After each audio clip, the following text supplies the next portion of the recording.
Donc, exprimer cette volonté sincère de coopération durable avec la France, avec son gouvernement, avec tous les milieux.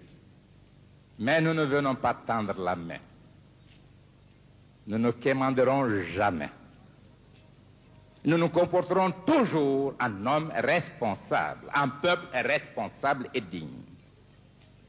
Nous disons la dignité, c'est l'harmonie entre le dire et le faire. Nous tâcherons de rester dignes. Nous respecterons tous nos engagements. Voilà donc, Monsieur le maire, la signification que nous accordons à l'occasion que vous avez bien voulu nous offrir à nous adresser à ces illustres personnalités représentant les différents milieux de la ville de Paris et donc de la France. Nous vous disons encore merci.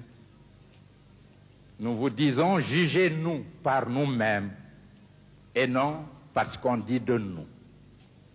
Et pour vous mettre à l'aise, avec votre permission, Monsieur le maire, je ne voudrais pas abuser du temps. Quel est le mot qui vient à l'esprit du français? En Guinée, il n'y a pas de droit de l'homme. Voilà ce qui est chanté. J'aiderai les auteurs en faisant un poème sur leur création et en les ridiculisant.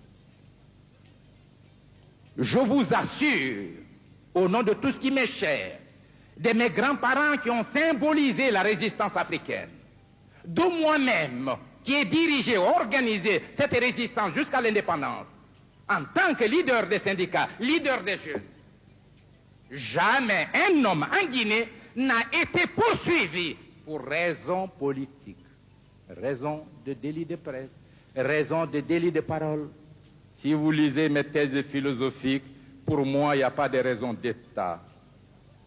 Et nous sommes le seul pays à avoir perçu la fusion nécessaire entre l'État, le parti et le peuple en créant une phase historique, celle du parti État. Vous n'avez qu'à lire les thèses philosophiques justifiant cette entité. Aucun individu en Guinée ne peut exercer une parcelle de l'autorité du pays, de la souveraineté nationale, sans avoir été élu par le peuple. À 17 ans, tout le monde est électeur.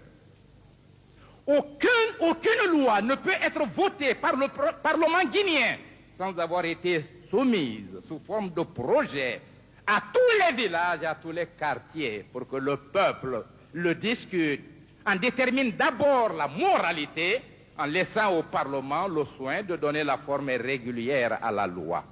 Aucun peuple ne le fait. Nous sommes d'une démocratie avancée. Et ce n'est pas par orgueil quand je dis que notre système démocratique est en avance. Je voudrais que les plus sceptiques viennent en Guinée.